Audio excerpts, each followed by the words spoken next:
Boa tarde a todos e a todas. Hoje, dia 18 de fevereiro de 2021, cerca de 3h30 da tarde, estamos reunidos para a defesa de estágio do curso de técnico em agropecuária integrado ao ensino médio, do discente André Lindolfo Gonçalves de Jesus. Estão na sala o aluno citado, a professora Eliette de Fátima Ferreira da Rosa, eu, Marcos André Noato, que represento a orientação, também a representante da SEGEX, a Johanna, e também demais convidados. Eu agradeço a presença de todos, em especial da professora, que aceitou a participação da banca, e também lembro que a defesa está sendo gravada.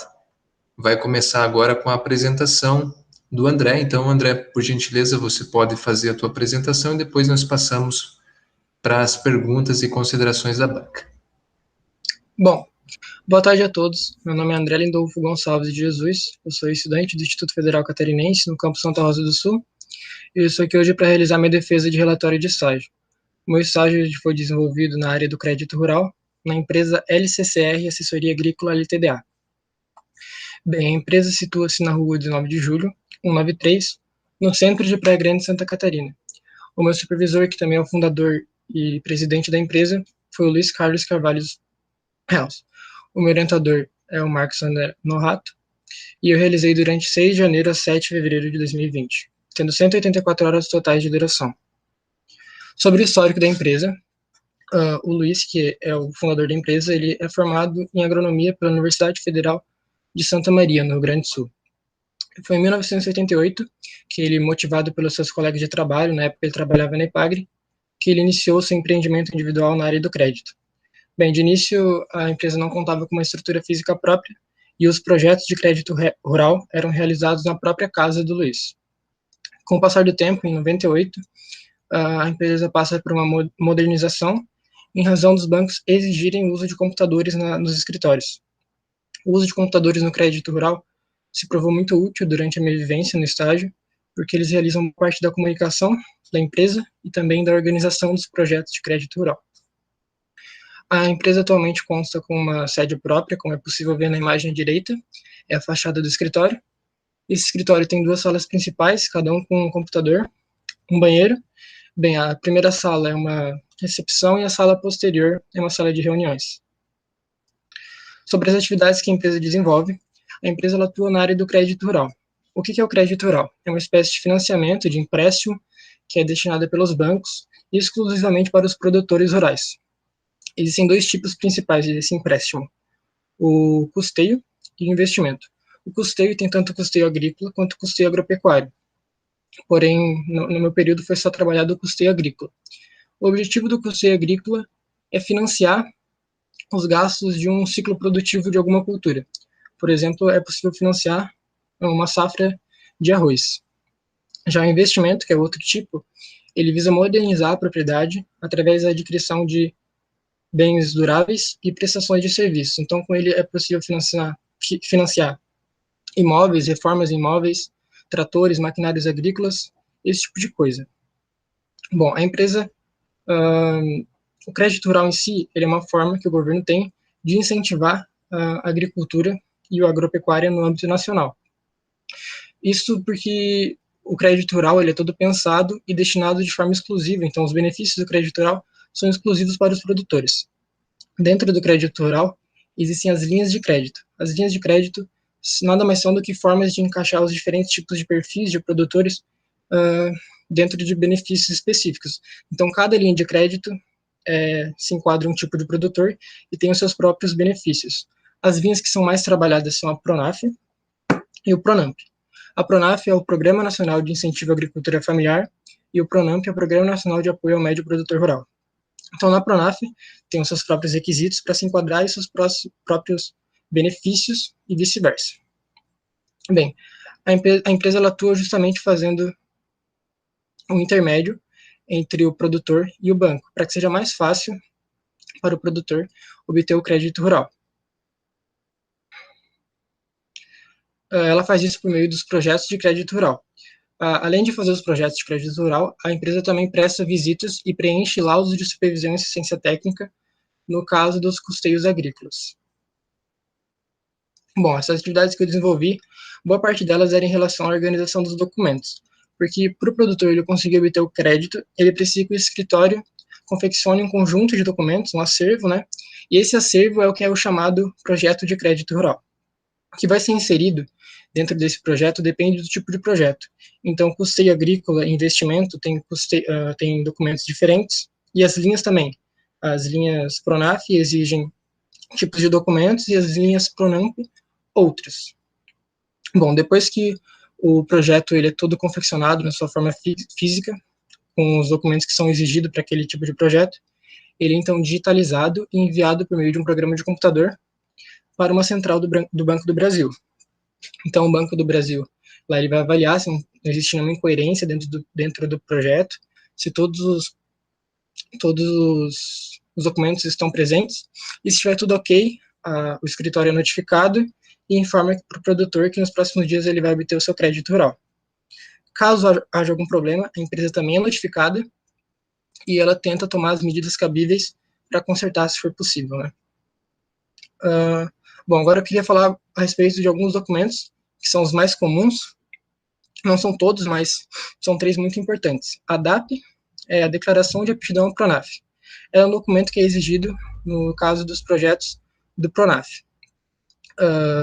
Ela basicamente é um documento que comprova que aquele agricultor ele tem direito aos benefícios do Pronaf, ou seja, ele se enquadra na agricultura familiar. Para se enquadrar na agricultura familiar, é necessário ter, no máximo, 4 módulos fiscais de área. O módulo fiscal é basicamente uma unidade de medida em área, que é a unidade mínima para uma propriedade ser economicamente viável no Brasil. Ela varia conforme o município, porque os municípios têm condições econômicas distintas. Bom, além disso, o produtor precisa ter no máximo R$ 360 mil de renda bruta e 50% dessa renda deve vir da sua produção. Outro documento é o CAR, que é o Cadastro Ambiental Rural.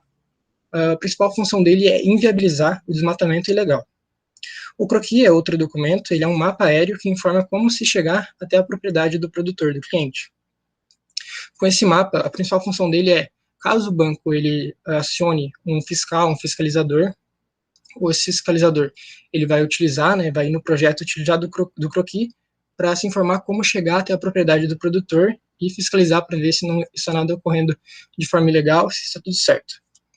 Bom, as funções gerais desses documentos são algumas, são de identificar o que está sendo financiado, por quem e como, comprovar que aquele produtor tem direito aos benefícios que está recorrendo, além de manter tudo na legalidade, por exemplo, o CAR, evitar o desmatamento, e também proteger o direito de seguro, caso o produtor venha a precisar do seguro. Bom, à esquerda tem um projeto de crédito rural, que é um conjunto de vários documentos, e à direita tem o croquis. O croquis ele é feito à mão pelo próprio agrônomo da empresa, que ele tem bastante conhecimento das ruas, da região, então ele faz à mão mesmo. Bem, agora eu gostaria de falar um pouco sobre as especificidades do custeio em si. Lembrando que o custeio é aquele financiamento que paga os gastos de algum ciclo produtivo. As duas linhas, as linhas Pronaf e Pronamp, têm formas de custeio. O Pronaf custeio é a forma de custeio da agricultura familiar. Ele tem uma taxa de juros de 3 a 4,6% ao ano. Então, esse é um dos grandes benefícios, porque a taxa de juros de um empréstimo convencional é de 3,35% ao mês. Também vantajoso. Os prazos de pagamento são de 2 a 3 anos, sendo 1 ano para o custeio agropecuário. Já o Pronamp custeio é para a média agricultura. A taxa de juros é um pouco maior, de 5% ao ano, e o prazo de pagamento é em média de 2 anos. Agora, a mesma coisa sobre investimento. Ele é a forma de se financiar bens duráveis e serviços, como um exemplo no panfleto ao lado, construção ou reforma de moradias via Pronaf mais alimentos. Então, o Pronaf mais alimentos é a forma de investimento da linha Pronaf, da linha dos agricultores familiares. A taxa de juros dela é o mesmo do Pronaf custeio, 3 a 4,6%, e o prazo de pagamento, nesse caso, é muito variável, porque depende do que está sendo financiado. Para maquinários agrícolas, é 5 anos. Para reformas ou construção de moradias, são 10 anos. Então, depende bastante. Já no Pronamp Investimento, que é para os médios produtores, a taxa de juros é de 6% ao ano, com a média de prazo de pagamento sendo 8 anos. Bom, agora eu gostaria de falar sobre as visitas técnicas que eu pude acompanhar e também os principais objetivos que elas têm. As visitas elas são realizadas apenas nos casos de custeio agrícola, onde existe uma cultura que está sendo financiada. Nelas, o agrônomo responsável ele vai até a propriedade do cliente, então ele vai avaliar a cultura financiada. Depois de obter as informações sobre a cultura, ele vai preencher um laudo de supervisão e assistência técnica. Esse laudo ele contém informações em diversos aspectos sobre como a cultura está sendo manejada e como ela está reagindo aos manejos. Então, manejo de controle de daninhas, de doenças, entre várias outras coisas. Depois que esse laudo é preenchido, ele é assinado pelo proprietário e pelo agrônomo, e ele é inserido dentro do projeto, né, do cliente, e enviado uma cópia também para o Banco do Brasil. Qual é o objetivo disso? As visitas é de fazer esse laudo, né, e de auxiliar o produtor, e o laudo em si, ele protege o direito de seguro para o produtor, porque se ele precisar acionar o seguro no futuro, se ele perder dinheiro por algum motivo, ele tem como comprovar que não foi o caso, que ele manejou a cultura da maneira correta, ele fez tudo o que era possível e mesmo assim teve prejuízo. Então essa é a função do laudo. Bom, agora eu gostaria de falar alguns casos e sobre as culturas em si, né? Foram 3 culturas visitadas em propriedades em Mamptuba e Praia Grande, em várias comunidades, foram arroz, banana e maracujá. O arroz é a principal cultura da região, então também foi a cultura que mais foi visitada durante o estágio. As daninhas da risicultura, elas causam bastante dano econômico à medida que elas levam à competitividade por nutrientes. Isso leva a um má desenvolvimento da lavoura e também deixa a lavoura heterogênea, o que é muito ruim para os manejos. Bom, as principais daninhas são o arroz vermelho, que está à esquerda, e o capim-arroz, que está à direita. O arroz vermelho tem uma peculiaridade por se tratar de uma espécie do mesmo gênero do arroz branco convencional. Assim, isso dificulta muito o controle químico, porque os químicos que controlam o arroz vermelho acabam matando e sendo eficientes também contra o arroz branco convencional. Dessa maneira, algumas poucas propriedades elas tinham o sistema Clearfield. O sistema Clearfield nada mais é que uma tecnologia de cultivares resistentes aos herbicidas que matam o arroz vermelho. Esses cultivares adquiriram essa resistência através de mutações induzidas. Bom, as doenças da risicultura, elas têm grande relação com os manejos sanitários que o produtor pratica e também com o ambiente. A brusônia é a principal dessas doenças e foi mais observada. Ela é uma doença fúngica que causa manchas marrons nas folhas e essas manchas elas podem progredir e formar lesões elípticas, o que leva a uma baixa na produtividade. Bom, a adubação nitrogenada em excesso e as sementes contaminadas são a principal forma de agravação da doença e de contaminação dentro da lavoura. Tendo em vista isso, os manejos equilibrados, as sementes sadias e os fungicidas são indicados como controle e como prevenção para a doença. Bom, já as pragas da risicultura, elas causam danos econômicos equivalentes normalmente à sua população. O cervejo do como um exemplo, para ele recomenda-se o monitoramento da lavoura, um monitoramento constante, até que comece a se encontrar os percevejos, e recomenda-se o quanto antes entrar com inseticida ou outro método de controle, porque para evitar que ele se aloje sob os colmos e fique mais difícil o controle e ele venha a causar danos. Bom, já os bananais, eles também foram uma cultura muito visitada. A banana é uma cultura que se reproduz de forma assexuada através da propagação vegetativa.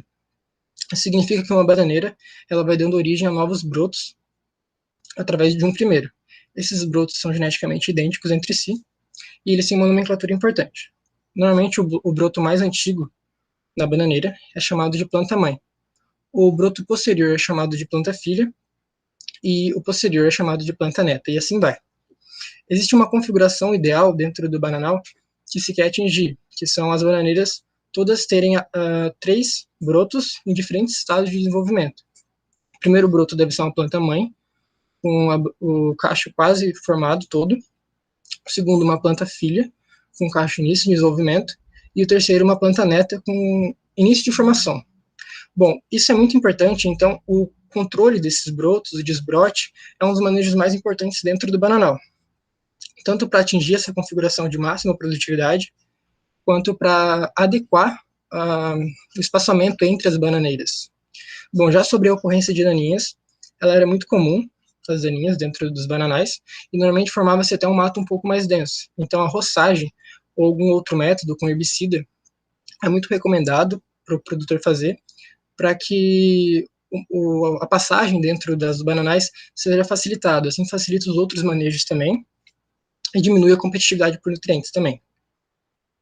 Bom, já as doenças, a maioria dos bananais tinham pelo menos uma dessas duas doenças fúngicas, o mal do Panamá e o mal do cigatoca. Era muito comum mesmo. Bom, primeiro é o mal do Panamá. Como eu disse, é uma doença fúngica, ela é gravíssima e muitas vezes ela inviabiliza o contínuo do cultivo, tanto que encontramos bananais que estavam abandonados por causa do mal do Panamá.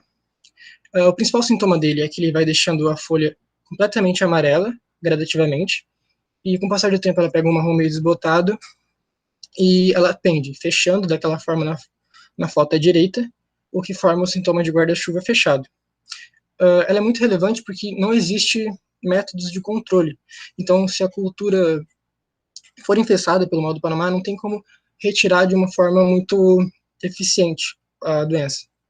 Por isso, os métodos preventivos nessa doença são muito importantes para evitar que uma produção inteira seja perdida. Bom, já a cigatoca amarela é outra doença fúngica. Ela também causa bastante danos econômicos. O principal sintoma é que ela forma manchas amarelas e pretas ao redor das folhas. Essas manchas são arredondadas e alongadas. Bem, só que no caso da cigatoca amarela, existem métodos de controle quando a cultura já está com a doença. Mas o mais eficiente, mais recomendado é que se integrem os métodos de controle com os métodos de prevenção, para ter o máximo de cuidado possível. Bom, já sobre as pragas da bananicultura, uma praga comum é o moleque da bananeira. Ele é um besouro, mas a fase que é prejudicial à banana é a fase larval. Nessa fase, a larva abre galerias dentro dos rizomas das bananeiras, causando vários danos econômicos e perdas. Dessa forma, os inseticidas, as iscas e as mudas sadias são mais recomendados tanto para prevenir quanto para controlar essa praga. Bem, já o maracujá, ele é uma cultura de clima tropical, foi muito visitado também. É importante destacar que a polinização natural do maracujá é feita pela mamangava, porém nas propriedades os produtores tendem a agilizar esse processo manualmente, o que leva a uma maior chance da fecundação nas flores ocorrer. Consequentemente, mais frutos são gerados, o que é muito importante economicamente, né? Já sobre as daninhas do maracujazeiro, elas não os produtores eles não relataram daninhas como uma grande fonte de problema, principalmente porque o maracujá ele era a cultura com as propriedades mais pequenas das três, então a retirada, o manejo de retirada de daninhas era um pouco mais facilitado. Bom, já as doenças do maracujazeiro são o principal problema dessa cultura. São muito comuns, existem várias, porém a qualidade sanitária nas propriedades de maracujá foi reencontrada de uma forma muito boa, então não existia nenhuma cultura que estava com uma doença descontrolada. Um exemplo de doença encontrada foi a verrugose. Ela é uma doença fúngica que causa pequenos pontos marrons nos frutos e folhas. Esses pontos lembram verrugas, por isso esse é o nome. E com o tempo, se houver umidade suficiente, esses pontos eles podem progredir e formar lesões necróticas. Aí sim essa doença vira muito prejudiciosa. Por isso que um dos métodos preventivos mais importantes é planejar o plantio para que a fase mais jovem da planta, que é a fase mais vulnerável dela, não coincida com a época mais chuvosa do ano, evitando-se a umidade, né? Bom, já as pragas do maracujazeiro, elas foram relatadas de maneira branda pelos produtores. Uma propriedade relatava a ocorrência significativa de formigas que acabavam comendo as folhas. Outra propriedade utilizava de garrafas PETs para fazer iscas e controlar as pragas de maneira geral. E com isso eu gostaria de falar do manejo integrado de pragas. O manejo integrado de pragas nada mais é do que uma forma, um método de controle. Ele integra diversos tipos de controles diferentes. Tipos de controles que eu posso citar são o biológico, com predadores naturais, o químico, com os produtos químicos mesmo, o genético com cultivares resistentes, entre outros. Então, por se tratar de um método que integra tantos tipos de controles, ele acaba atacando as pragas em várias formas, o que acaba sendo muito eficiente e recomendado, acaba sendo recomendado para todas as culturas que foram visitadas. Bem, já na análise, os aspectos positivos que eu gostaria e poderia destacar seriam dois principais, que foi o contato com os produtores que eu pude ter. Foram muitas visitas, acho que em torno de 60. Outro aspecto positivo foi eu poder ter conhecido esse mundo do crédito rural. Eu realmente não tinha muito conhecimento sobre, e foi muito legal aprender. Os aspectos limitantes, eu diria que seria a época do ano, o que é basicamente um fator que é meio incorrigível, porque em janeiro, que é a época do estágio, não acontecem muitos projetos em si, e as visitas nem são para acontecer em janeiro. O agrônomo lá da empresa, que ele adianta elas um pouco para facilitar para a gente poder ver as visitas. Então, seria esse. Como sugestão administrativa, eu sugeriria que a empresa adotasse um pouco melhor o marketing. Eu acho que o marketing hoje em dia é muito importante. Até porque, se você for ver a fachada da empresa, você não sabe do que ela é, não faria ideia que ela é uma assessoria agrícola, que ela trabalha com crédito rural.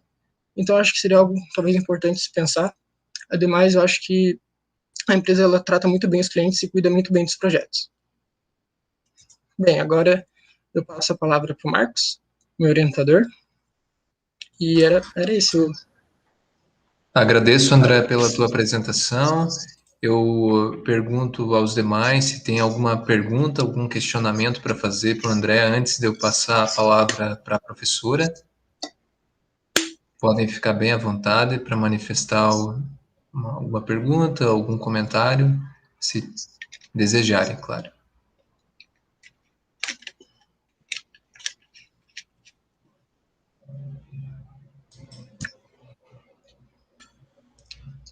Também não tem problema se fizerem no chat em algum momento.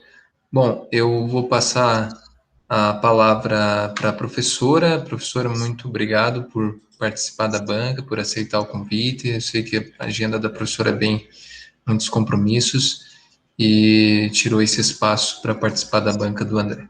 Então, passo a palavra para você para que faça as suas considerações.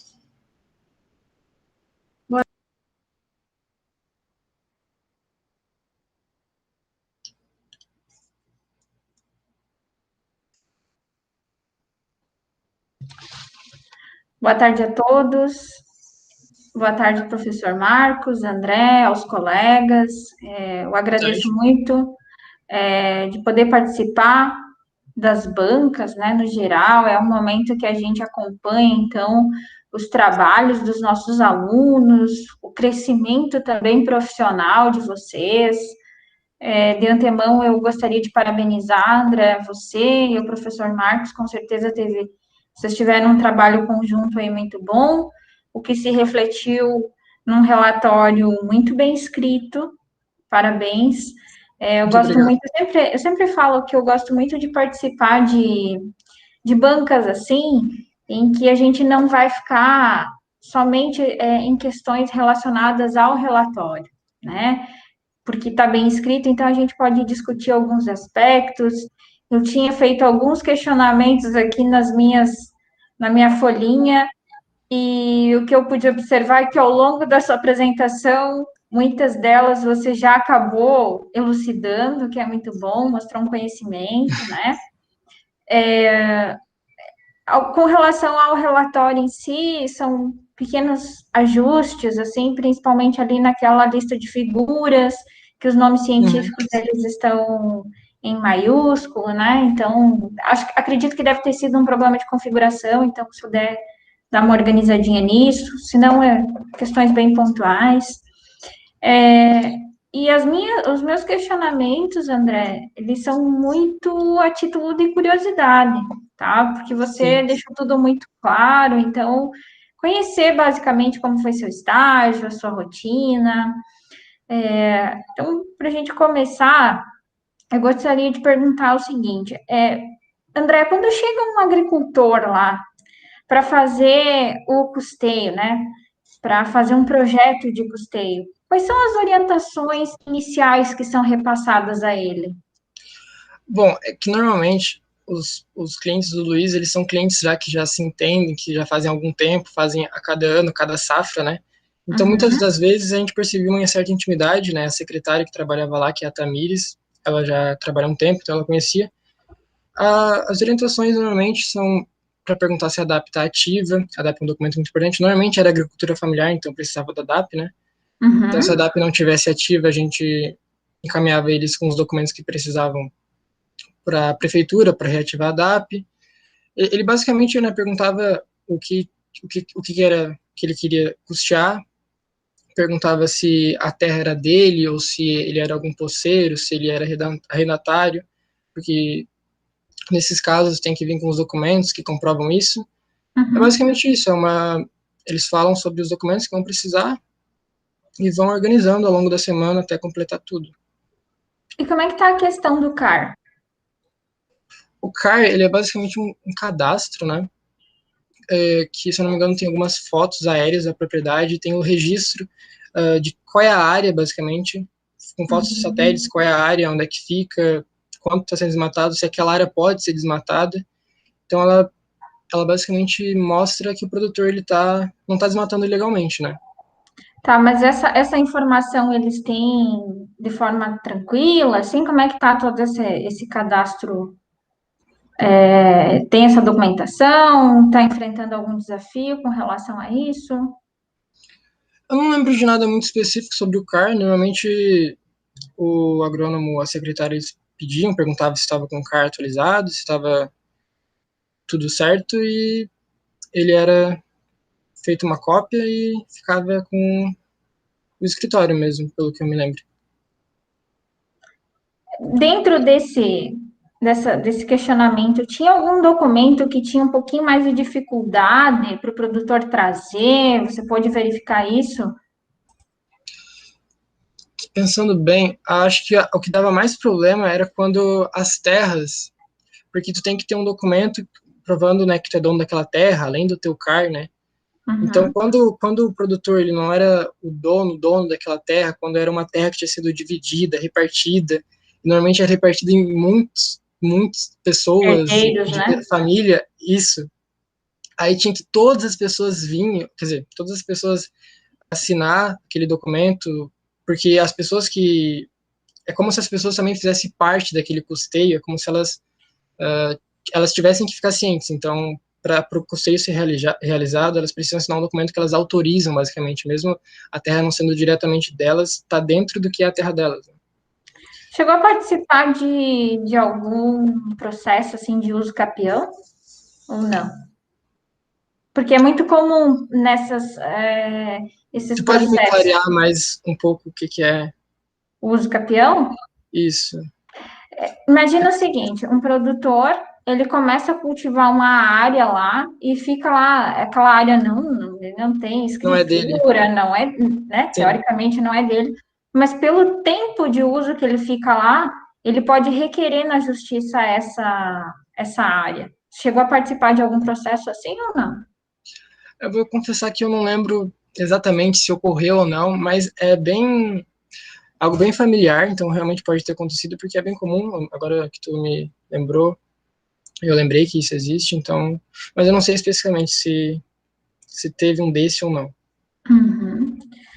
Você deixou claro, né, agora, quando você comentou ao longo da sua apresentação, André, que houve todo um trabalho, né, do seu orientador também para fazer algumas visitas, porque não é um momento em que elas ocorrem, né? Uhum. Então, mas mesmo assim você teve a oportunidade de trabalhar tanto com frutíferas, cultura anual, né, ter um entendimento a respeito disso e tudo mais. Você chegou a acompanhar algum manejo que foi realizado nas culturas? Bom, a polinização, né, manual dos produtores, né, eles estão a maior parte do tempo fazendo isso dentro dos maracujazeiros, então era muito comum isso. O ensacamento que eles fazem nos bananais para proteger do calor também foi visto. Esse ensacamento muitas vezes pode dar problema, porque às vezes pode deixar muito quente. Teve um local que teve muitos problemas com isso. Bom, acho que eu vi alguns manejos em geral, assim, eu não vi nada de adubação e nem de uso de agrotóxicos, porque eu acho que é algo que é mais programado, né? Eu vi aqueles manejos que Uhum. são feitos no dia a dia, dentro da cultura, né? Tirar uma daninha ou outra, esse tipo de coisa. Tu chegou a participar, por exemplo, de alguma recomendação utilizando o controle químico em alguma dessas culturas? Não, é porque as visitas elas eram bem rápidas, a gente fazia bastante visitas por dia, então a gente meio que acompanhava como o agrônomo ele falava mesmo, a gente acompanhava o que ele dizia, mas ele também não focou muito sobre os herbicidas, porque nem é o papel dele, ele tem esse relação assim muitas vezes de amizade, então ele comenta sobre herbicida ou outro, ele fala, essa cultivar tá dando problema com tal herbicida, ela tá mais fraca, esse herbicida é bom, mas em relação a isso não é muita coisa. O produtor, o agrônomo, ele mais pergunta quais são os herbicidas que ele está usando para poder colocar no laudo, né? Entendi. Tu citaste ali com relação ao sistema Clearfield. Foi o sistema que você mais viu? Foi a utilização de cultivares adaptados ao sistema Clearfield ou foi uma que outra? O produtor está trabalhando com Foi, outras cultivares? foi realmente pouco. É que eu me lembro do agrônomo comentar com os produtores que em um outro caso, normalmente ele comentava com a gente também no carro, né, que a gente fazia as visitas, que alguma propriedade tinha, mas elas não eram maioria não, elas eram minoria. Até porque, se eu não me engano, esse sistema é um pouco mais caro, né? Ah, depende, né? No custo total, às vezes não. Porque ele ajuda. Ele visa auxiliar, né, no controle do arroz vermelho. Talvez não só, é verdade. É, Deixe-me ver alguma. Você falou ali de sugestões, né? Era uma das questões que eu iria fazer para você, de sugestão para melhorar a empresa, né? E você falou que a empresa ela deve investir mais no marketing, né? Uhum. Pensando nisso hoje, já que a era digital está aí, ele chega a divulgar o trabalho dele em rede social, a empresa faz essa divulgação em rede social? Desse trabalho, não, o que é curioso, esse trabalho parece que é algo antigo que ele tem, e os clientes parece que são clientes mais antigos e realmente eles vão fazendo ano após ano, é um trabalho assim mais fixo, e os novos clientes que vêm provavelmente são de recomendações dos clientes antigos, né? Mas ele tem uma agroindústria logo atrás, né, do escritório, que é Uhum. uma agroindústria de produção de suco, polpa de açaí. E ela é da filha dele, mas ele ajuda também. E ela é bem, assim, digital, ela realmente é bem moderna, com muitas coisas bem pensadas, e que eu achei bem curioso, bem interessante ver. Seria interessante, né, essa divulgação em rede também, do trabalho dele. Claro que você acaba criando uma rede de clientes e tudo mais, mas visando uma expansão, hoje Sim. é fundamental, né, você trabalhar com marketing. Eu achei bem interessante você colocar isso. Deixe-me ver. André, qual foi a tua maior dificuldade durante o período do estágio? As pessoas da empresa, elas me trataram muito bem, então com o pessoal eu tive uma boa relação, os produtores, eles eram super gente boa, eles eram engraçados, me tratavam bem também, contavam histórias muitas vezes. É uma dificuldade, eu acho que é mesmo o tempo, porque é um tempo que é meio monótono, acho que eu posso usar essa palavra, porque as primeiras 3 semanas começa lá no início de janeiro, que já é a semana mais parada. Aí as duas outras também são bem paradas, porque não é um período que se tem os produtores vindo para fazer projeto, e também não tem visita. Então, acho que a dificuldade foi ter ficado muito tempo sem realizar muita coisa, a gente ficava bastante tempo parado no próprio escritório. Entendi. É um período realmente que não tem muita demanda de trabalho, e por Isso, não conseguinte, tem vocês demanda. acabam não podendo acompanhar muito, né? É, e às vezes, quando as coisas começam a engrenar, começam a surgir mais, Aham, vocês estão finalizando o estágio de vocês, né? foi bem isso. Muito bem, André. De minha parte era isso.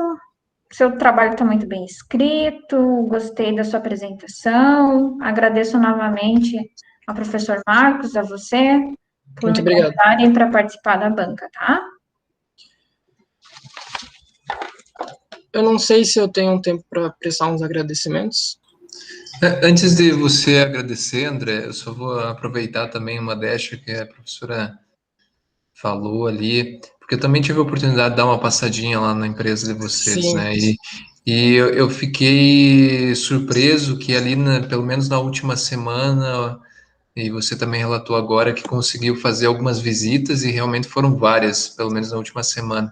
Até aquele momento que eu tinha visitado vocês, ainda estava na empresa lá e é a rotina do estágio, né?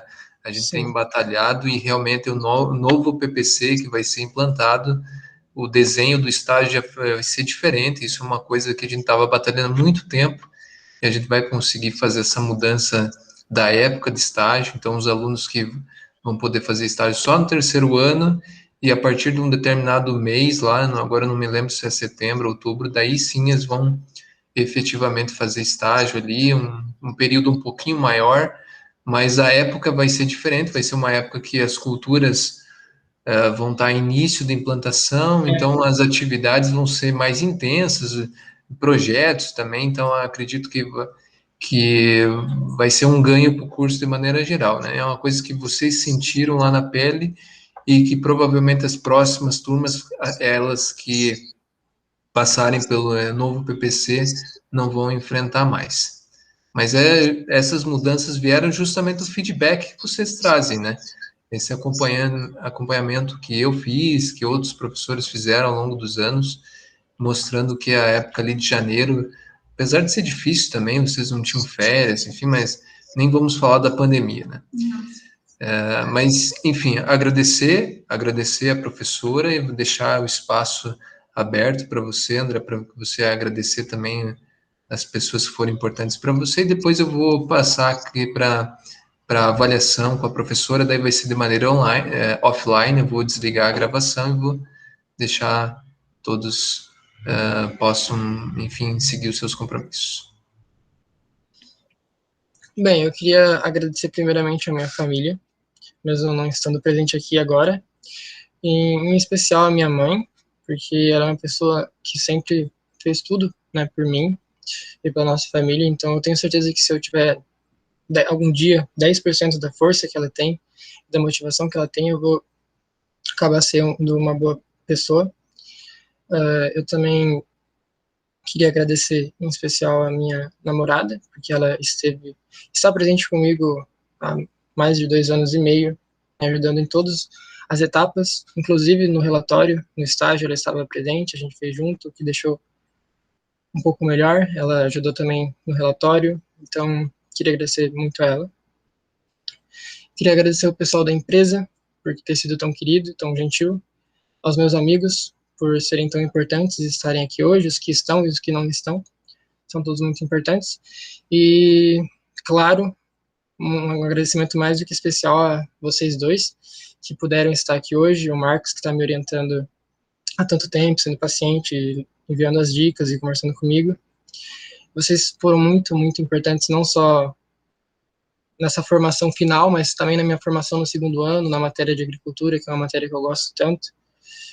Vocês, falando sério, foram, acho que os professores que eu mais me interessei nas aulas. Eu vejo que vocês pensam bem nos métodos diferentes para dar as aulas, então queria agradecer basicamente a esse pessoal. Muito obrigado e é isso. Muito obrigado, então, André, pelos agradecimentos. Também agradeço também pela sempre a participação sua e dos demais colegas, sempre foi bastante ativo. E agradeço a presença de todos e que todos tenham um bom dia e a gente possa logo voltar a nos abraçar, né, e fazer nossas atividades presenciais. Abraço a todos. Eu também gostaria de agradecer. O André está aí ainda? Oi. Também gostaria de agradecer por suas palavras, André.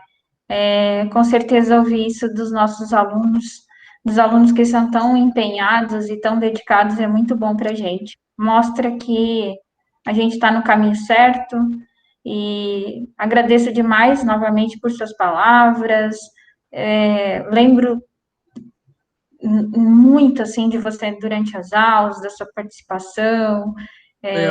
Desejo a você muito sucesso no que você decidir seguir na tua vida profissional, na tua vida pessoal. Tenho certeza que você terá sucesso porque você é muito dedicado, e isso é muito importante, né? As pessoas que são dedicadas e que lutam por aquilo que querem, com certeza terão sucesso. Um abraço, André. Muito obrigado, muito obrigado.